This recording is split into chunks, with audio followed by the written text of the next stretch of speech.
பரிமளா நீ சொல்லு. மாமன்னு கூப்பிட்டா ஏமான்னு கேட்காம தாப்பாளம் போடணுண்டாய்.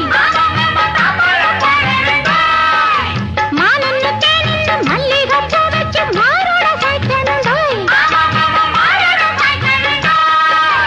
ஆம்பளதான் பெத்துக்கணும், ஆதிராரா பாடிக்கணும், ஊருலகம் மெச்சும்படி வாணியெல்லாம் வச்சுக்கணும்.